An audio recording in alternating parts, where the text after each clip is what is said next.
नमस्कार दोस्तों, आज आप लोगों के लिए आरआरबी जो ग्रुप डी का पेपर चल रहा है उनसे रिलेटेड जो आज के जो शिफ्ट के पेपर क्वेश्चन आया हुआ है उनसे रिलेटेड जिस प्रकार के क्वेश्चन बन सकते हैं सभी क्वेश्चन को कराने वाले हैं। जिस प्रकार के उनसे रिलेटेड क्वेश्चन पूछे गए हैं सेम क्वेश्चन उसी के जैसे हैं, बस वैल्यू चेंज है। देखिए क्या दिया गया है। पहला क्वेश्चन है, एक व्यक्ति 22,800 को दो भागों में P1 और P2 में इस प्रकार विभाजित करता है कि P1 को 14% वार्षिक साधारण ब्याज की दर पर 6 वर्षों के लिए तथा P2 को 7% वार्षिक साधारण ब्याज की दर से 6 वर्ष के लिए निवेश किया जाता है। यदि दोनों भागों पर प्राप्त साधारण ब्याज समान हो तो P1 का मान क्या होगा। देखिए इस क्वेश्चन को मैं आपको शॉर्ट भी बताऊंगा, इसका लॉन्ग भी बताऊंगा किस प्रकार से कर सकते हैं।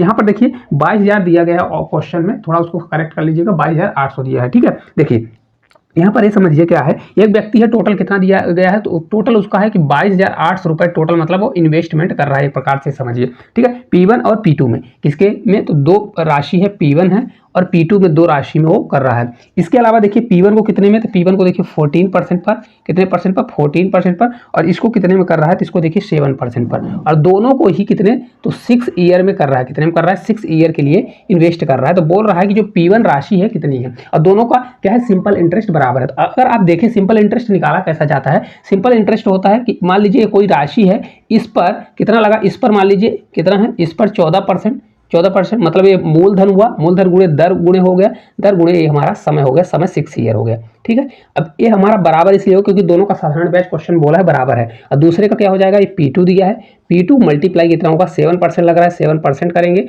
अब इसका मल्टीप्लाई कितना हो जाएगा, 6 ईयर दिया गया है। ठीक है, अब देखिए यहाँ पर देखिए अगर इसको अपॉन 100 करना है तो अपॉन 100, क्योंकि ये परसेंटेज मैंने लगाया है, यहाँ पर परसेंटेज होगा। देखिए तो ये रेशियो हमको बनाना है, तो यहाँ से ए भी कट जाएगा और ये भी हमारा कटने वाला है। P1 इधर ही रहेगा, ये P1 है, तो हमारा P1 इधर ही रहेगा और P2 ये वाला इधर आ जाएगा। तो P1 और P2 का हमारा रेशियो कितना हो जाएगा, देखिए 7 से कटेगा, तो ये हमारा 7 से कटेगा तो एक बार बचेगा, और ये हमारा 2 बचेगा तो 2 हमारा नीचे चला जाएगा। तो P1 और P2 का रेशियो 1/2 आने वाला है। कितना हो जाएगा, P1 और P2 का रेशियो 1/2 हो जाएगा। जबकि दोनों का योग कितना दिया गया है, ये 22,800 दिया है। तो यहाँ पर देखिए 2 1 कितना हुआ, 3 बराबर कितना दिया है, 22,800 दिया गया। कितना है, 22,800 दिया है। तो एक बराबर कितना हो जाएगा, 3 से 7 बार 21, 3 से 6 बार 18, तो 7600 आने वाला है। एक बराबर हमारा कितना हो जाएगा, 7600। तो P1 कितना दिया है, 1 दिया है, तो P1 का हमारा मान ही कितना निकल के आ जाएगा, P1 बराबर हमारा हो जाएगा 7600 रुपए। कितने रुपए की राशि लगी है, जो फर्स्ट वाली राशि है कितने रुपए लगी है, 7600 रुपए लगी हुई है। अब देखिए इसी को शॉर्ट कैसे कर सकते हैं, शॉर्ट करने का तरीका क्या है। ठीक है,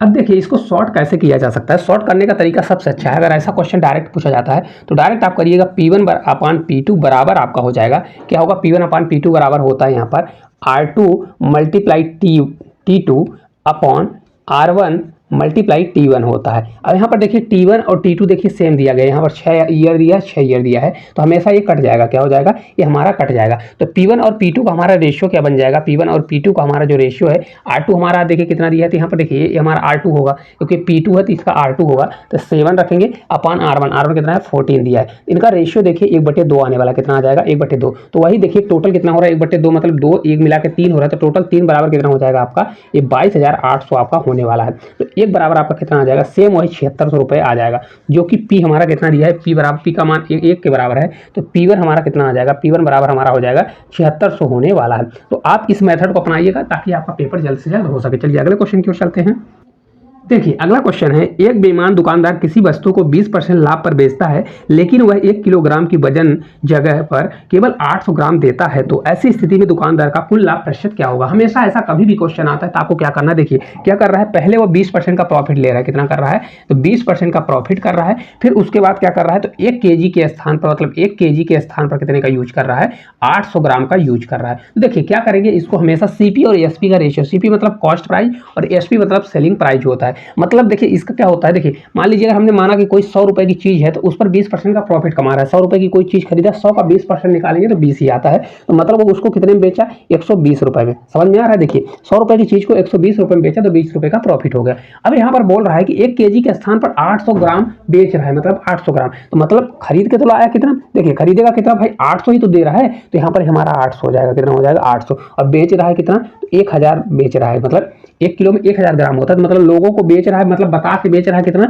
1000, लेकिन एक्चुअल उसकी लागत कितनी है, 800 ग्राम के बराबर है। ठीक है, हमेशा क्या करिए, इनका देखिए एक जीरो दो जीरो, यहाँ से एक जीरो दो जीरो कैंसिल हो जाएगा। अब देखिए यहाँ से एक जीरो कैंसिल हो जाएगा। हालांकि यहाँ से आप डायरेक्ट तिरछा भी काट सकते हैं, तो ये भी हमारा कट जाएगा। तो देखिए हमारा कितना आ जाएगा, 8 से कितना हो रहा था, ये हमारा रेशियो आ जाएगा 8 से 12 हो रहा है। इसको अगर कट करना चाहेंगे तो 8 से 2 बार जाएगा, और इसको 4 से 2 बार, 4 से हमारा ये 3 बार हो जाएगा। तो इसको भी कर सकते हैं। अब देखिए इनका कितना अंतर हो रहा है, तो अगर आप देखेंगे 8 से 12 हुआ, मतलब कितने का हो गया, +4 का अंतर आ गया। कितना हुआ, +4 का। तो कोई चीज चार की बढ़ोतरी हुई, किस पे हुई, 8 का। तो इसका मल्टीप्लाई करेंगे कितना हो जाएगा, देखिए 4 पे ये हो जाएगा आपका 50% का क्या हो जाएगा, 50% की वो क्या कर रहा है, लाभ कमा रहा है। टोटल ओवरऑल कितना कमा रहा है, तो 50% का लाभ कमा रहा है। अब देखिए यहीं पर अगर आपको चेंज करना है तो इसको आप ऐसा कर सकते हैं, ये आपका 8 है तो यहीं पर कट कर सकते हैं।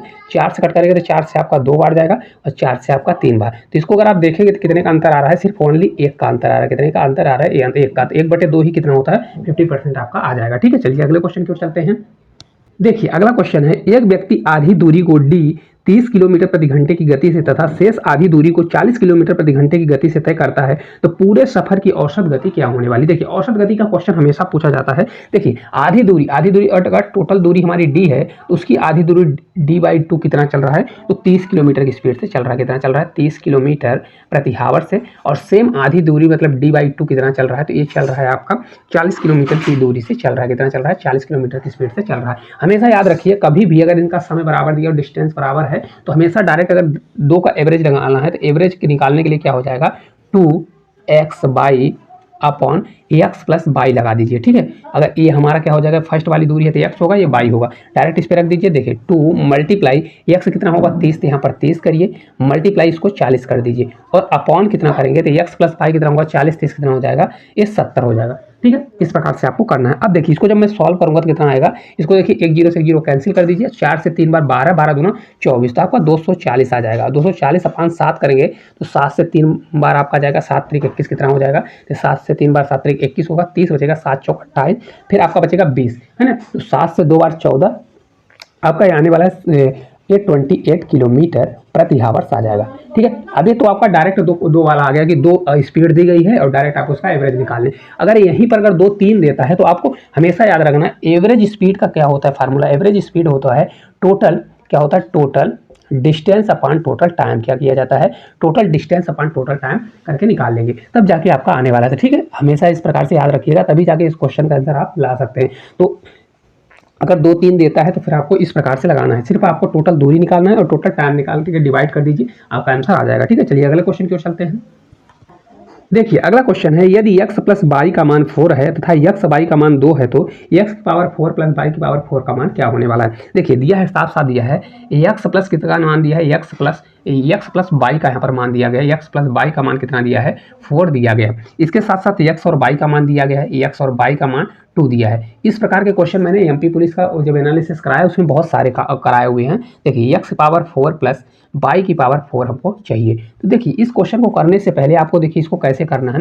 देखिए इसको तभी हम कर सकते हैं अगर हम ऐसा करें कुछ, देखिए x square plus Y square का मैं होल स्क्वायर अगर कर दूंगा तो क्या होता है, ए का स्क्वायर होगा तो मतलब एक्स का पावर कितना होगा 4 होगा, प्लस बाई स्क्वायर होगा मतलब बाई का स्क्वायर होगा तो 4 हो जाएगा, और प्लस 2 ए बी तो एक्स का स्क्वायर होगा और क्या हो जाएगा, बाई का स्क्वायर हो जाएगा। ये तभी संभव है जब हमको x square plus Y square का मान निकल के आ जाए, लेकिन यहाँ पर दिया नहीं है तो मैं इसको पहले निकालूंगा। क्या होता है, x square plus Y square अगर आपको निकालना है तो क्या होता है, इसको आप ऐसा करिए, एक्स प्लस बाई का होल स्क्वायर और माइनस क्या कर दीजिए, 2x बाई कर दीजिए। देखिए किस प्रकार से इसको जब मैं खोलूंगा तो X square plus Y square plus 2x Y बचेगा, जिसमें से 2x वाई ज़्यादा बचेगा इसलिए मैंने 2x वाई घटा दिया। ठीक है, अब डायरेक्ट इसको कर लीजिए। देखिए x प्लस बाई हमारा मान दिया 4, 4 चौक 16 हो जाएगा, स्क्वायर करेंगे माइनस 2x वाई, तो x वाई का मान 2 दिया है तो 2 का गुणा 2 में करेंगे तो 2 दूनी कितना हो जाएगा 4, तो हमारा आ जाएगा 16 में अगर 4 जाएगा तो कितना आने वाला है, 16 में अगर 4 जाएगा तो कितना हो जाएगा, ये आपका 12 हो जाएगा। कितना आ जाएगा 12, तो एक्स स्क्वायर और बाई स्क्वायर का हमारा मान निकल के आ गया। कितना आ गया, x square plus Y square बराबर हमारा कितना हो गया, ये 12 आपका आ गया। अब हमको x square plus Y square यहाँ पर रखना पड़ेगा, यहाँ पर मैं करूँगा 12 का स्क्वायर बराबर एक्स की पावर 4 प्लस बाई की पावर 4 यहाँ पर दिया है ना। अब देखिए इसको मैंने पहले ही खोल दिया, नहीं तो इसको ऐसा आप कर सकते हैं डायरेक्ट, क्योंकि मेरे को मान इसका चाहिए तो इसको मैं ऐसा लिख सकता हूँ, एक्स पावर 4 प्लस बाई की पावर 4 बराबर x square plus Y square इसका स्क्वायर माइनस इसको मैं कर दूंगा 2x स्क्वायर ये बाई स्क्वायर, क्योंकि ये इधर जाके घट जाएगा। ठीक है, अब आपको सही लग रहा होगा। तो यहाँ पर देखिए x square plus Y square का होल स्क्वायर, तो X square plus Y square कितना दिया है 12, तो 12 का स्क्वायर अगर करूंगा तो हमारा 144 आ जाएगा। ठीक है, अब minus 2x square by square, इसका मतलब होता है 2x बाई का होल स्क्वायर। तो यहाँ पर देखिए x बाई का मान कितना दिया है 2 दिया है, 2 का स्क्वायर करेंगे 4 और 4 का मल्टीप्लाई 2 में करेंगे 4 दूनी 8। 144 में अगर 8 घटाएंगे तो कितना आ जाएगा 144, पहले 10 घटा दीजिए, 10 घटाएंगे तो कितना आ जाएगा 100 आपका 10 जब घटाएंगे तो 134 आएगा, लेकिन 10 ना घटाएंगे तो 134 तो आपका आ जाएगा 136, कितना आ जाएगा 136 आपका इस क्वेश्चन का राइट आंसर आ जाएगा। आपको कुछ नहीं करना है, सिर्फ आपको ये निकालते बनना चाहिए और आपका आंसर आ जाएगा। ठीक है, चलिए अगले क्वेश्चन की ओर देखिए। अगला क्वेश्चन दिया गया है एक घनाभ की लंबाई 25% बढ़ा दी जाती है और चौड़ाई 20% बढ़ा दी जाती है और तथा ऊंचाई 40% कम कर दी जाती है, तो घनाभ का आयतन क्या होता है। सबसे पहले आप देखिए घनाभ का आयतन क्या होता है। तो घनाभ का आयतन होता है, आयतन कभी भी निकालते हैं तो आयतन होता है लंबाई गुणे चौड़ाई गुणे ऊंचाई। क्या होता है, हमेशा होता है लंबाई गुणे चौड़ाई गुणे, है ना, और आपका हो जाएगा विड्थ, है ना, लंबाई गुणे चौड़ाई गुणे ऊंचाई होता है, एक फार्मूला आपका होता है। ठीक है, तो अब अगर आप देखेंगे तो पहले लंबाई में क्या कर रहा है 25% की बढ़ोतरी कर रहा है, क्या कर रहा है 25% की बढ़ोतरी कर रहा है, फिर इसके बाद 20% फिर बढ़ोतरी किया और लास्ट में आपका किसमें क्या कर दिया तो ऊंचाई में 40% की कमी कर दिया। किसमें कर दिया 40% कमी कर दिया। कभी भी ऐसा क्वेश्चन आता है कि ओवरऑल उसके आयतन में वृद्धि होगी कमी होगी, आप क्या करिए 25% बराबर होता कितना है 25% बराबर आपका होता है 1/4, नहीं बनता तो इसको 25/100 करिए कट कर लीजिए। 20% बराबर होता है 1/5 होता है और 40% बराबर आपका कितना होता है, इसको आप परसेंट बना लीजिए, तो 40% बराबर कितना होगा, ये आपका 40% बराबर होता है 2/5, कितना होता है 2/5। अब देखिए पहले 25% बराबर 1/4 होता, कोई चीज़ 4 थी 4 पर एक बढ़ोतरी हुई, मतलब पहले 4 था अब कितना हुआ 1 पर बढ़ोतरी हुई मतलब 5 हो गया। इसी प्रकार ये 20% की क्या हुई, यहाँ पर 20% का भी बढ़ोतरी दिया है, तो 20% बढ़ोतरी मतलब 1/5, 5 था तब 5 से बढ़ के कितना हो जाएगा ये 6 होने वाला है। ठीक है, पूरा इसी प्रकार से। अब देखिए यहाँ पर कमी हो रहा है 40%, 40% बराबर 2/5 होता है, मतलब कोई चीज़ टोटल हमेशा नीचे रहता है, 5 थी 5 पर 2 चला गया तो मतलब कितना हो गया 3 आ गया। ठीक है, अब देखिए इसका मल्टीप्लाई इसलिए करते हैं क्योंकि इनका पूरे का देखिए लंबाई गुणे चौड़ाई गुणे ऊंचाई का मल्टीप्लाई होता है। अब देखिए जो कट हो रहा है तो कट कर दीजिए, देखिए हम 5 से 5 कट जाएगा, ये हमारा 2 से 2 बार जाएगा, ये 2 से हमारा 3 बार जाने वाला है। अब देखिए कोई कट रहा है नहीं कट रहा है, तो इसको अगर 5 दूनी 10 करेंगे और 3 से 3 है 9 करेंगे, तो मतलब हमारा क्या आया, पहले अगर हमारा आयतन 10 था अब क्या हो गया 9 हो गया, तो कितने की कमी आ गई 1 की कमी आ गई। 1 की कमी किस पे आ गई 10 पे कमी आ गई, तो नीचे हम 10 ले जाएंगे, परसेंटेज के लिए 100 से मल्टीप्लाई, तो 1/10 ही होता है हमारा 10%, तो 10% की हमारी यहाँ पर क्या आने वाली है कमी आने वाली है। ठीक है, वृद्धि ना करिएगा, आपका क्या होगा कमी होगी 10% की, उसके आयतन में 10% की कमी होगी। ठीक है, चलिए अगले क्वेश्चन की ओर चलते हैं। देखिए अगला क्वेश्चन है एक 60 मीटर लंबी ट्रेन उसी दिशा में जा रही है दूसरी ट्रेन में बैठे एक व्यक्ति को 12 सेकंड में पार करती है, मतलब कोई आदमी एक ही दिशा में अगर ट्रेन चल रही है तो 12 सेकंड में पार करती है, तो पहली ट्रेन की चाल 45 किलोमीटर है तो दूसरी ट्रेन की चाल क्या होगी। अब देखिए पहले ट्रेन की स्पीड दिया है, मतलब S1 दिया गया है, पहले ट्रेन का स्पीड कितनी है 45 किलोमीटर है। ठीक है, और ये एक ही दिशा में चल रहे हैं, तो मैंने आपको बताया है कई बार बताया, जब ट्रेन एक ही दिशा में चलती है तो वहाँ पर रिलेटिव स्पीड क्या होती है, अगर रिलेटिव स्पीड आप निकालेंगे तो वहाँ पर हमेशा क्या होती है S1 माइनस S2 होती है। अब S1 ऐसा नहीं है, हो सकता है दोनों में जो बड़ा होगा पहले बड़ा आएगा फिर छोटा आएगा, ये होती है हमेशा रिलेटिव स्पीड होती है। ठीक है, अब देखिए बोल रहा है कि पहले ट्रेन की जो लेंथ है, ट्रेन की लेंथ है, ट्रेन की जो लंबाई है, ट्रेन की लंबाई मतलब इसको टी और डी कर देते हैं, ट्रेन की जो लंबाई है कितनी दी गई है 60 मीटर दी है, और इनको एक दूसरे को क्रॉस करने में उनको कितना 12 सेकंड का समय लग रहा है, कितना लग रहा है 12 सेकंड का समय लग रहा है। अब देखिए एक चीज़ याद रखिएगा, कभी भी जो ट्रेन है जितने समय में अगर एक ही दिशा में जा रहे हैं तो उनकी रिलेटिव स्पीड ये हो जाएगी, और एक दूसरे को तभी क्रॉस करेंगे जितनी उनकी डिस्टेंस है उसको उस डिस्टेंस को कवर करने में उसके स्पीड के हिसाब से जितना समय लिए होंगे। तो पहले मैं देखूंगा कि भाई कितनी स्पीड से क्रॉस किए हैं, तो टोटल डिस्टेंस 60 डिस्टेंस था, इसको कवर 12 सेकंड में किए और किस स्पीड से किए, तो देखिए रिलेटिव स्पीड पे आ गई, तो रिलेटिव स्पीड हमारी कितनी होगी S1 माइनस S2, इसी का मान हमारा हो जाएगा कितना होगा, देखिए यहाँ पर हो जाएगा टोटल डिस्टेंस कितना था 60 और 60 अपान कितना हो जाएगा ये 12 हो जाएगा। देखिए स्पीड बराबर क्या होता है, स्पीड बराबर होता है डिस्टेंस अपान क्या होता है टाइम होता है। ठीक है, तो वही मैंने लगा दिया, हमारा डिस्टेंस था कितना 60, ट्रेन की खुद की लंबाई हो जाएगी 60 था और टाइम कितना हमारा था 12 सेकंड था, लेकिन ये देखेंगे पूरी वैल्यू हमारा मीटर पर सेकंड में और ये वाली वैल्यू हमारी किलोमीटर प्रति हावर्स में, इसको बड़ी वैल्यू बदलने के लिए 18/5 से मैं मल्टीप्लाई करूंगा, किससे 18/5 से। अब देखिए 12 से हमारा 5 बार जाएगा, 5 से 5 कट जाएगा, तो ये आपका आ जाएगा 18 किलोमीटर प्रति हावर्स आने वाला है, मतलब उन दोनों का अंतर कितना दिया है 18 किलोमीटर दिया है। तो अगर S1 अगर आप देखेंगे S1 माइनस S2 हमारा कितना आ गया, तो ये आगे हमारा 18 किलोमीटर प्रति हावर्स आ गया। जहाँ पे 18 कितना दिया, S1 दिया हमारा 45, तो 45 में हम क्या घटाएं कि S2 हमारा आ जाए और ये 18 किलोमीटर प्रति हावर्स आ जाए। तो आप एक चीज़ करिए, ये S2 बराबर क्या कर दीजिए, डायरेक्ट 45 में 18 घटा दीजिए। तो 18 में अगर 45 घटाएंगे, 45 माइनस 18 करेंगे तो आपका राइट आंसर आ जाएगा कितना, 15 मार जाएगा तो 7, ये बचेगा 3, तो ये आपका हो जाएगा 27 किलोमीटर प्रति हावर्स। इस क्वेश्चन का राइट आंसर आ जाएगा। दूसरे ट्रेन की लंबाई कितनी होगी, मतलब स्पीड होगी, तो 27 किलोमीटर प्रति हावर्स होने वाली है। ऑप्शन के ऊपर भी डिपेंड करता है, हो सकता है दूसरे की ट्रेन की स्पीड ज़्यादा हो, तो फिर यहाँ पर आप क्या कर देंगे, S1 प्लस मतलब इसको जोड़ देंगे, 18 और 45 को जोड़ देंगे। ठीक है, चलिए अगले क्वेश्चन की ओर चलते हैं। देखिए अगला क्वेश्चन है, यदि किसी नियमित बहुभुज के आंतरिक कोण और बाहरी कोण के बीच का अंतर दिया है 150, तो उस बहुभुज की भुजाओं की संख्या ज्ञात करें। अब देखिए बहुभुज में एक चीज आप याद रखिएगा, मैंने बहुभुज के लिए छोटा सा वीडियो बनाया 10 मिनट का, आप उसको पढ़ लेंगे, बहुभुज से रिलेटेड कोई क्वेश्चन आता है तो आपसे बन जाएगा। देखिए बहुभुज होता क्या है, जैसे मान लीजिए 3 से ज्यादा कोई भी भुजा है तो आपका बहुभुज में काउंट होने वाला है। इस प्रकार का देखिए, मान लीजिए कोई बहुभुज बना है तो हमेशा एक चीज याद रखिएगा, किसी भी बहुभुज के सभी बाह्य कोणों का मान कितना होता है, 360 डिग्री होता है। बहुभुज के सभी बाह्य कोणों का मान कितना होता है, हमेशा 360 होता है। कितना होता है, 360। अगर 360 होता है और अगर आपको भुजा निकालना है तो अगर एक का एंगल निकालने, क्या कर दें, एक का अगर एंगल मेरे को पता चल जाए तो मेरे को उसकी सभी प्रत्येक भुजा मतलब उनकी टोटल भुजा निकल जाएगी। अब देखिए हमेशा याद रखिए, कभी भी जैसे यहाँ से ले जाएंगे तो ऐसा कुछ जाएगा, तो हमेशा इसका मान और इसका मान क्या होता है, 180 डिग्री होता है। मतलब त्रिभुज के वो जो बहुभुज होता है, बहुभुज के आंतरिक और बहिर्कोण का मान हमेशा 180 डिग्री होता है। दोनों का योग कितना होता है, 180 डिग्री होता है। तो अगर अंदर वाले को हम यक्स माने और बहिर वाले को हम बाहर वाले को वाई माने, तो इन दोनों का योग कितना हो जाएगा, तो एक्स प्लस बाई का मान हमारा कितना हो जाएगा, 180 डिग्री होने वाला है। देखिए किस प्रकार से होगा, मैंने आपको बताया, कभी भी अगर बहुभुज दिया है, बहुभुज के आंतरिक और बाहर के कोण का मान 180 डिग्री होता है। और देखिए यक्स माइनस बाई अपने आप दे दिया है, कितना दिया है, तो 150 डिग्री आपका दिया गया है। ठीक है, तो अगर देखिए यक्स हम निकालेंगे तो यक्स हमारा आंतरिक कोण निकलेगा, कितना निकलेगा आंतरिक। अगर हमको बाहर का कोण मिल जाए, क्योंकि देखिए बहुभुज की अगर हमको देखिए टोटल भुजाएं निकालना है, भुजाएं बराबर होता क्या है, भुजाएं अगर निकालना होता है तो भुजाएं बराबर त्रिभुज के बाहरी सभी बाह्य कोणों का मान कितना होता है, 360 होता है।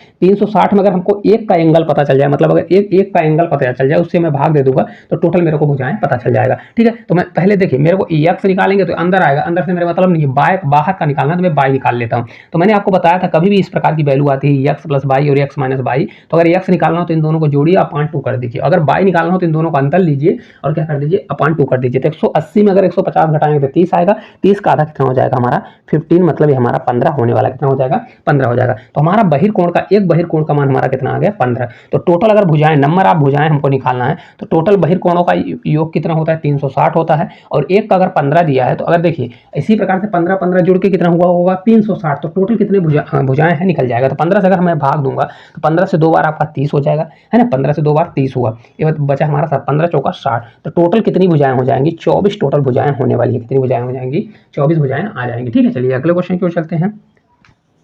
देखिए अगला क्वेश्चन है, एक क्लास में 50 छात्र हैं, उनमें से 20 छात्रों का औसत अंक 80 है और बाकी छात्रों का औसत अंक 70 दिया गया है, तो पूरी क्लास का औसत अंक क्या होगा। बहुत अच्छा क्वेश्चन है, चलिए देखते हैं। देखिए एक क्लास में टोटल कितने स्टूडेंट है, टोटल 50 स्टूडेंट है। देखिए मैं इसको आपको पूरा मल्टीप्लाई करके नहीं बताने वाला, क्योंकि पेपर में अगर पूरा करने वाले हैं तो आपका सिलेक्शन नहीं होगा। देखिए यहाँ पर समझ लीजिए कि 20 छात्रों का औसत अंक कितना दिया है, 80 दिया गया। कितना दिया है, 80 दिया है। और 7 शेष बचे हुए मतलब 30 छात्रों का कितना दिया है, 70 दिया गया है, औसत दिया गया। ठीक है, अब देखिए टोटल बच्चे 50 हैं, जिनमें से 20 का 80 है, 30 का 70 दिया गया। मैं इसको ऐसा बनाऊंगा कि मैं मान लेता हूं कि 74 या 75, मान लीजिए आप 75 मान लीजिए कि इसका एवरेज औसत कितना है, हमारा 75 है। ठीक है, 75 है। अब देखिए अगर 75 एवरेज है तो इन सभी को 75 होना चाहिए, औसत का मतलब होता है सब में बराबर बराबर। मतलब आप 4 भाई हैं तो औसत अगर आपका 10 है तो 10 रुपए आपके पास है, आपके छोटे भाई के पास, मझले भाई के, सझले भाई के पास तो 10 रुपए है, तो उसका टोटल एवरेज कितना आ जाएगा, औसत आ जाता है 10 आ जाता है। तो 75 है, इसका मतलब है कि 50 लोगों का 75 तो होगा। तो अब देखिए 20 का अगर 80 दिया गया तो 75 से कितना कम है, 5 कम है। तो 75 से कितना ज्यादा है, 10 5 ज्यादा है। तो अगर एक का 5 ज्यादा है तो 20 का कितना हो जाएगा, 20 5 100, तो प्लस कितना हो जाएगा, प्लस 100 होने वाला है। कितना ज्यादा हो गया, 100 ज्यादा हो गया। अब देखिए 75 है तो अगर 30 लोगों का 70 है तो एक का कितना कम हुआ, 5 कम हुआ। तो 30 का कितना कम हो जाएगा, 30 का तो 150 कम हो जाएगा। तो मतलब ओवरऑल कितना कम हो गया, 150 कम हो गया। 150 कम हो गया, ये हमारा प्लस में था, ये माइनस में था, तो ओवरऑल अगर आप देखें तो -50 हो गया। कितना हो गया यहाँ पर भाई, कमी आ गई -50 की, 50 की कमी आ गई। तो एवरेज ये कहता है जो चीज़ बढ़ेगी घटेगी सब में बराबर बराबर कटेगी। तो -50 की कमी आ गई और कितने में बटेगी भाई, 50 लोग हैं तो 50 में बटेगी। तो ये 50 से मैं भाग दूंगा तो कितना आ जाएगा, -1 आने वाला। कितना आ जाएगा, -1। मतलब मैंने जो 75 एवरेज माना था, 75 एवरेज मानने पर मेरा एक एवरेज कम आ रहा है, तो मैं क्या कर दूंगा, 75 में अगर एक घटा दूंगा तो मेरा कितना आ जाएगा, 74 इसका राइट एवरेज आ जाएगा। कितना आ जाएगा, 74 इस क्वेश्चन का राइट आंसर। मैं आपको समझाने के लिए इतना बोल रहा हूँ, इसको आप विदिन सेकंड में से उड़ा सकते हैं, ठीक है। चलिए, और नहीं तो अगर देखिए पूरा बेसिक करेंगे तो 20 मल्टीप्लाई 80 करिए, फिर 30 मल्टीप्लाई 70 करिए, टोटल जितना आया फिर उसको आप 50 से डिवाइड करिए। फिर इतना करने के बाद अभी देखिए वैल्यू तो ईजी है तो आप कर सकते हैं, लेकिन अभी इसी में थोड़ा टफ दे दे, 88 दे दे, 89 दे दे, फिर आपको मल्टीप्लाई करने में प्रॉब्लम होगी, ठीक है। चलिए अगले क्वेश्चन की ओर देखिए। अगला क्वेश्चन है 10.5 सेंटीमीटर त्रिज्या वाले गोले का आयतन कितना होगा ज्ञात करें। देखिए कितनी त्रिज्या दी गई है, तो अगर देखिए आर दिया गया है 10.5 सेंटीमीटर, कितना है 10.5 सेंटीमीटर दिया गया। और गोले का आयतन क्या होता है, मैं गोले का आयतन डायरेक्ट आपको बता देता हूँ। गोले का आयतन होता है 4/3 पाई आर क्यों। अब इसका आंसर आप लोग कमेंट बॉक्स में बताइए। देखिए 4/3 होगा, पाई का मान कितना होता है, तो पाई का मान 22/7 कर दीजिए, मल्टीप्लाई आर कितना दिया गया था हमारा 10.5 दिया गया है, और इसका क्यूब होगा तो 10.5 और मल्टीप्लाई 10.5। इसका कैलकुलेशन करके बताइए इसका आंसर कितना आने वाला है। मैं आपको बता देता हूँ, इसका आंसर होगा 4851। कितना होगा, 4851 के आसपास होने वाला है। तो आप इसको सॉल्व करिए और इस क्वेश्चन का आंसर आप लोगों को आंसर लाना, क्योंकि इसको कैलकुलेशन करना पड़ेगा। हालांकि ये 7 से भी कट जाएगा, 3 से भी कटेगा, फिर आप मल्टीप्लाई करिए, ठीक है। चलिए अगले क्वेश्चन की ओर देखिए। अगला क्वेश्चन है यक्स वाई और जेड मिलकर एक काम को 8 दिनों में पूरा करते हैं। क्या है, कोई 3 आदमी हैं, यक्स वाई और जेड हैं, ये किसी काम को 8 दिन में करते हैं। कितने में करते हैं, 8 दिन में करते हैं। अब बोल रहा है यक्स जो है बाई की क्षमता, बाई यक्स और जेड जो है, मतलब यक्स और जेड जो हैं ये बाई की क्षमता से कितने गुना ज़्यादा काम करते हैं, 4 गुना ज़्यादा काम करते हैं। 4 गुना, तो अगर बाई 1 गुना होगा तो हमारा कितना हो जाएगा, 4 गुना होने वाला है। समझिएगा, बहुत अच्छा समझ में आएगा। अब देखिए आगे दिया है और यक्स की क्षमता जेड से 2 गुनी है,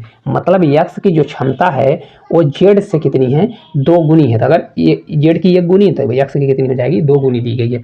अब अगर एक चीज़ देखेंगे, यहाँ पर यक्स और जेड का योग कितना आ रहा है, यहाँ पर अगर आप देखेंगे तो यक्स और जेड का योग कितना है, 4 है, और यहाँ पर 2 1 3 हो रहा है, मतलब कितना हो रहा है, 3 हो रहा है। तो सबसे पहली चीज़ तो आप ये करिए कि इन दोनों को बराबर करिए, क्योंकि किसी चीज़ का हर जगह पर तो बराबर होना चाहिए वैल्यू ना। यहाँ पर देखिए एक्स प्लस जेड का मान 4 हो रहा है, यहाँ पर एक्स प्लस जेड का मान कितना हो रहा है, 3 हो रहा है। तो मैं पहले इसको बराबर करूँगा। बराबर करने के लिए देखिए इसको या तो 4 बना दीजिए या इसको 3 बना दीजिए। तो ऐसे में इसको ऐसा बनाने के लिए मैं यहाँ पर 4 का मल्टीप्लाई करूँगा और यहाँ पर भी अगर मैं यहाँ पर 3 का मल्टीप्लाई करने वाला हूँ, ठीक है। तो देखिए अगर यहाँ 3 का मल्टीप्लाई होगा तो यहाँ पर भी 3 का मल्टीप्लाई होगा कि नहीं। रेशियो ये कहता है कि अगर 1 में मल्टीप्लाई करेंगे तो पूरे मल्टीप्लाई, अगर यहाँ पर 4 का हुआ तो 4 का यहाँ पे होगा। इसका नया रेशियो बन जाएगा 4 दूनी 8 और ये 4 1 कम 4 हो जाएगा, ठीक है। अब यहाँ पर जब मैं करूँगा तो हमारा हो जाएगा 4 से 3 बार 12, ये हमारा हो जाएगा 3 1 कम 3 हो जाएगा। अब देखिए अगर 8 4 12 इनका योग आ रहा है, 8 4 12 योग आ रहा है, तो अब इनका नया रेशियो आ जाएगा एक्स रेशियो जेड रेशियो और ये हमारा बाई हो जाएगा। एक्स और जेड कितना है, 8 और 4 है, तो इसको मैं 8 रेशियो 4 करूंगा और बाई हमारा कितना आ जाएगा, ये 3 आने वाला है, ठीक है। अब आपको समझ में आ गया होगा। तो मैं अब इसको हटा देता हूँ यहाँ से, क्योंकि इसका काम नहीं है, ठीक है। अब देखिए हमारा एक्स जेड और बाई का रेशियो आ गया, इनकी एफिशिएंसी का रेशियो, एक एक्स 8 काम करेगा, जेड 4, तो बाई 3। तो टोटल पहले वर्क मैं निकालूंगा, टोटल वर्क बराबर होता है, टोटल इनकी एफिशिएंसी कितनी है, 8 4 12 3 15 है, और तीनों मिलकर कितने दिन काम कर रहे हैं, तो 15 की एफिशिएंसी से 8 दिन काम कर रहे हैं। तो इसको मैं ऐसा करूंगा 15 मल्टीप्लाई क्या कर दूंगा, 8 कर दूंगा। क्यों, क्योंकि देखिए टोटल वर्क बराबर होता है एफिशिएंसी मल्टीप्लाई टाइम होता है। तो तीनों अगर 8 दिन काम करते हैं और इस एफिशिएंसी से एक 8 काम करता है, एक 4 एक 3, तो अगर एक दिन में 8 4 12 3 15, एक दिन में 15 काम करेंगे तो 8 दिन में टोटल कितना कर देंगे, 15 8, तो मल्टीप्लाई मत करिए, कोई मतलब नहीं, ठीक है।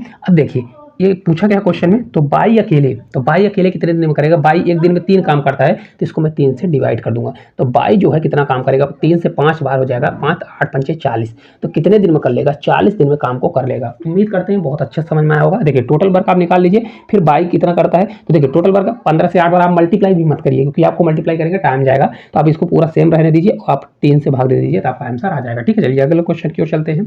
देखिए अगला क्वेश्चन है, एक मोबाइल फोन जिसकी चिन्हित कीमत 1200 रुपये है, इसमें 2 लगातार छूट दी जाती है, छूट देने के बाद ये 900 रुपये में प्राप्त होती है। तो अगर दूसरी छूट 10% है तो पहली छूट क्या होगी, क्या है। देखिए कोई मोबाइल है जिसका अंकित मूल्य मतलब 1200 रुपये डला है, अंकित मूल्य इसको मार्केट प्राइस बोला जाता है, एमपी बोला जाता है, ठीक है। अगर इसका डिस्काउंट जो सेकंड डिस्काउंट दिया गया है वो कितना है, 10% दिया गया है, ठीक है। तो इसका फर्स्ट डिस्काउंट क्या होगा, तो हमेशा एक चीज़ याद रखिएगा, कोई चीज़ अपने आप में 100% होती है। तो अगर आपको दुकानदार 10% छूट दे दिया तो 10% छूट देने के बाद आप कितने में खरीद के लाए होंगे, हमेशा याद रखिए उसको 100 में घटा दीजिए। तो 100 माइनस अगर 10 करेंगे मतलब उसको आपने 90% में खरीदा। तो मतलब देखिए यहाँ पर पहला डिस्काउंट दूसरा दे दिया, तो मतलब 10% का डिस्काउंट, ये अपने आप में 100% था। तो अगर इसको 10% छूट दे दिया तो एक्चुअल में बचा कितना, 90% बच गया। ठीक है। अब देखिए हमको इसको पता नहीं कि भाई D1 कितनी छूट दे दिया, तो मैं मानता हूँ कि X% छूट दिया होगा।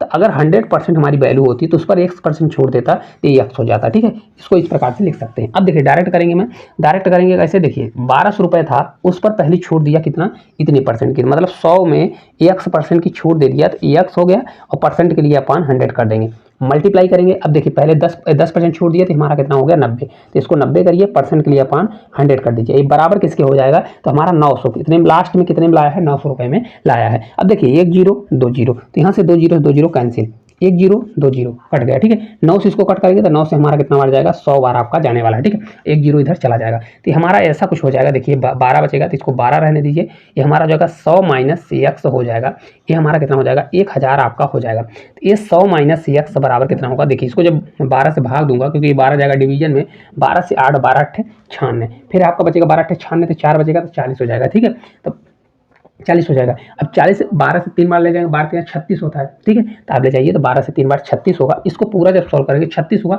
फिर 4 बचा, तो 4 बचेगा, फिर दशमलव लग जाएगा, 40 हो जाएगा। तो 12 से 3 बार, इस प्रकार से आपका इतना परसेंट आने वाला है। परसेंट नहीं आएगा, इतना आ गया। अब देखिए 100 माइनस X का मान इतना हो गया, तो X को मैं उधर ले जाऊंगा, इसको इधर लाऊंगा, तो X का मान हमारा कितना आ जाएगा। देखिए ऑप्शन में अगर आप देखेंगे तो आपका घटाएंगे तो 16.67% आ जाएगा। तो दूसरा डिस्काउंट कितना है, 16.67% आपका आने वाला। ठीक है, उम्मीद करते हैं बहुत अच्छे समझ में आया होगा। हमेशा याद रखिए, देखिए यहाँ पर 100 माइनस X मैंने लिया है, अगर यहाँ पर 100 माइनस X नहीं लेंगे तो आप डायरेक्ट क्या करेंगे, जैसे मैंने यहाँ पर देखिए 100 माइनस डायरेक्ट यहाँ पर घटा दिए, आपको जो वैल्यू आएगी, मतलब फिर लास्ट में ए वाली वैल्यू आपको X बराबर इतना प्राप्त होगा, तो आपको 100 में घटाना पड़ेगा। ये मैंने इसलिए लिया है ताकि आपको कंफ्यूजन ना हो। ठीक है, यहाँ पर देखिए अगर यहाँ पर 100 माइनस X नहीं मानते तो X बराबर डायरेक्ट आपका ये आ जाएगा, फिर आप 100 में घटा दीजिए तो भी आपका आंसर आ जाएगा। ठीक है, ठीक है, चलिए अगले क्वेश्चन की ओर देखिए। अगला क्वेश्चन है, सी एक टैंक को 15 घंटे में भर सकता है और डी उसी टैंक को 25 घंटे में खाली कर सकता है, तो दोनों पाइप मिलकर टैंक का आधा हिस्सा कितने में भरने वाले हैं। टाइम भर का क्वेश्चन है, बहुत अच्छा क्वेश्चन है। देखिए सी किसी टैंक को कितने में भर रहा है, तो सी किसी टैंक को 15 घंटे में भर रहा है, और यहीं पर डी जो है उसी टैंक को 25 घंटे में खाली कर रहा है। अभी खाली कर रहा है तो इसको मैं पहले से माइनस लिख दूंगा, खाली करने वाले को माइनस का मतलब है कि वो उसको निकाल रहा है। ठीक है, हमेशा क्या करते हैं, इन दोनों का मैं एलसीएम लेता हूँ या ऐसी संख्या लेता हूँ जो दोनों से कट जाए। तो 15 25 का एलसीएम कितना होता है, 75 होता है। ठीक है, 75 15 से कितना, 15 से 5 बार जाएगा, 15 25 75 होता है, 25 से आपका 3 बार जाएगा, मतलब सी जो है 5 एक घंटे में 5 भरता है, तो डी जो क्या करता है, एक घंटे में 3 निकालता है, माइनस हो गया। ठीक है, अब ये बोल रहा है कि दोनों मिलकर आधा टैंक को कब भर लेंगे। ठीक है, आधा हमेशा तब भरेंगे। देखिए सी प्लस डी अगर भरेंगे दोनों, तो भाई ये 5 भरेगा, ये 3 निकालेगा, तो एक बार में कितना भरेंगे, ओनली 2 भरने वाले हैं। कितना भरने वाले हैं, ओनली 2 भरने वाले हैं, आपको कंफ्यूज नहीं होना है। अब देखिए इसका आधा मेरे को भरना है, तो सी प्लस डी अगर भरना है तो सी प्लस डी टोटल हमारा कितनी उसकी क्वांटिटी है, 75 क्वांटिटी दी गई है, इसका मेरे को आधा भरना है। तो आधा भरना है तो इसका आधा हो गया, 75/2 हो गया। इसको सी प्लस डी से काम कराएंगे तो एक दिन में 2 काम करेंगे, तो टोटल कितना हो जाएगा, 2 से मल्टीप्लाई करूंगा तो 4 से भाग दे देंगे, तो 4 से भाग देंगे तो 4 से आपका एक बार जाएगा, बचेगा 35, 4 से 8 बार 32 हो जाएगा, फिर बचेगा 30, 4 से 7 बार 28, 4 पंचे आ जाएगा, तो 18.75 हावर्स आने वाला है। तो आधा टाइम कितने बढ़ जाएगा, 18.75 हावर्स में भरने वाला है। ठीक है, आपका राइट आंसर दिया गया है 18.75 हावर्स, जो कि राइट आंसर हो जाएगा। हमेशा याद रखिए ये माइनस में इसलिए आता है क्योंकि ये निकाल रहा है। ठीक है, चलिए अगले क्वेश्चन की ओर चलते हैं। देखिए एक बहुत ही प्यारा क्वेश्चन आ गया है, एक वस्तु को 68-33 में बेचने पर होने वाले प्रतिशत लाभ उसी वस्तु को 1447 में बेचने पर होने वाली प्रतिशत हानि के बराबर है, तो 45% लाभ कमाने के लिए उस वस्तु को कितने रुपए में बेचना होगा। बहुत प्यारा क्वेश्चन है, देखिए किस प्रकार से करेंगे। देखिए मान लीजिए कोई मूल्य था, मान लीजिए यहाँ पर कोई सीपी था, सीपी यहाँ पर, अब इसको इस वस्तु से कुछ ज्यादा में बेचा होगा, कितने में बेचा, मतलब 68-33 रुपए में बेचा, इसको होने वाला जो लाभ है वो इसको बेचने पर कुछ मतलब इतने में बेच दिया, कितने में, तो 1447 रुपए में बेचने पर होने वाले हानि के बराबर है। मतलब इसका रेशियो जो है और इसका रेशियो 1:1 का रेशियो दिया गया, कितना है, 1:1 का रेशियो दिया गया। हमेशा याद रखिए 1:1 का रेशियो दिया गया। तो ऐसे क्वेश्चन को हमेशा शॉर्ट में कैसे किया जाता है, इन दोनों का डिफरेंस ले लीजिए और देखिए 1:1 का रेशियो बनता है तो 2 से डिवाइड कर दीजिए। डिवाइड करने के बाद देखिए यहाँ पर क्या करिए, या तो इसमें घटा दीजिए, तो हम जैसे देखिए इसमें बेचने पर इसको प्रॉफिट हो रहा है, तो अगर हमको सीपी पर जाना है तो सीपी मतलब मतलब भाई किसी चीज़ को 100 में खरीदा हमने, इतने 120 में बेच दिया तो 20 का प्रॉफिट हुआ। तो मतलब यहाँ पर बेचने पर उसको प्रॉफिट हो रहा है, तो यहाँ पर जाना है तो इसको घटाना पड़ेगा जो डिफरेंस आएगा, और यहाँ पर है तो इसको जोड़ना पड़ेगा। अब देखिए किस प्रकार से, इन दोनों को पहले घटा लीजिए। तो 68 33 में इसको अगर मैं घटाऊंगा, देखिए 14 47 को घटाऊंगा 13 में जाएगा तो 6 हो जाएगा, ये आपका 12 तो 12, 8 4 12 हो जाएगा, ये बचेगा 7 में 4 जाएगा तो आपका 3 हो जाएगा, ठीक है। 4 3 7, ये 6 में 1 जाएगा तो 5 हो जाएगा, ठीक है। ये हमारा आ गया। अब देखिए एक एक के रेशियो में बढ़ रहा है, तो इसको मैं बांटूंगा तो कैसा हो जाएगा, 5 3 8 6 अपॉन 2 कर दूंगा, करूंगा तो 2 से 2 बार जाएगा, 2 से 6 बार जाएगा, 2 से 9 बार, ये 203 बार जाएगा। तो हमारा मतलब 26 93 है। कितना है, 26 93। तो 26 93 मतलब यहाँ पर ऐड है, कितना है, यहाँ पर ऐड है और यहाँ पर कम है, मतलब इतने रुपए कम में बेचा है यहाँ पर, तो इसलिए इसको घाटा हो रहा है उतने रुपए की, और यहाँ पर इतने रुपए ज़्यादा में बेचा है तो इसलिए इसको क्या हो रहा है, प्रॉफिट। इसको ऐसा समझिएगा, यहाँ पर माइनस हो रहा है। अब यहाँ माइनस, इसमें माइनस मत करिएगा, यहाँ पर मतलब कमी है इतने की, तो इसको जोड़िएगा। तो देखिए अगर आपको सीपी निकालना है तो सीपी बराबर हमारा हो जाएगा, देखिए 26 93, या तो इसमें घटा दीजिए, इसको जोड़ दीजिए, तो हमारा हो जाएगा 14 47 जोड़ देंगे। तो अगर आप देखेंगे, देखिए देखो तो आपको कितना आ जाएगा, इसको जब मैं जोड़ूंगा तो ये आपका हो जाएगा 0 9 4 13 1 14 की 4 होगा, कैरी हमारा 1 होगा, 6 4 10 1 11 हो जाएगा, और 11 के बाद कैरी हमारा 1 होगा, 2 1 3 1 4, तो हमारा कितना आ जाएगा, ये 41 40 आने वाला है। तो हमारा सीपी आ जाएगा आपका, कितना आ जाएगा, 41 40 आपका सीपी आ जाएगा। लेकिन हमको सीपी नहीं चाहिए, देखिए हमारा 41 40 आ गया, इसको मैं हटा देता हूँ, ठीक है। 41 40 सीपी आ गया। अब बोल रहे, देखिए क्या दिया गया, ये हमारा सीपी निकल गया। अब सीपी बराबर क्या होता है, देखो एसपी निकालना, हमको 45% प्रॉफिट पर बेचना है, तो एसपी क्या हो जाएगा भाई, हमारा सीपी इतना है, कितना है, 41 40 रुपये हमारा सीपी दिया गया है। हमको 40% प्रॉफिट चाहिए, इससे हमको 40% प्रॉफिट चाहिए, तो या तो इसका 40% निकाल के इसमें जोड़िए, या तो क्या होता है, हमेशा सीपी जो होता है 100% होता है, 100 में हमको 45% चाहिए, तो 100 प्लस अगर 45 करूँगा तो मेरा 145 हो जाएगा, 145%। इसका मैं डायरेक्ट 145 निकालूंगा तो हमारा आंसर आ जाएगा। तो इसको आप सॉल्व करिए, देखिए 1 0 से 0 कैंसिल होगा, फिर इसको सॉल्व करेंगे, जब पूरा मल्टीप्लाई करेंगे, मैं डायरेक्ट बताता हूं, तो आपका ये 6003 आने वाला है। देखिए 6003 आएगा, 1 0 रहेगा तो नीचे कट जाएगा, ठीक है। 5 चौक 20 होगा तो 1 0 कैंसिल होने वाला है, दहाई का अंक तक निकालेंगे तो 6003 आने वाला है। तो आप इसका मल्टीप्लाई कर लीजिए, आपका राइट आंसर यही निकल के आ जाएगा, ठीक है। चलिए अगले क्वेश्चन की ओर चलते हैं।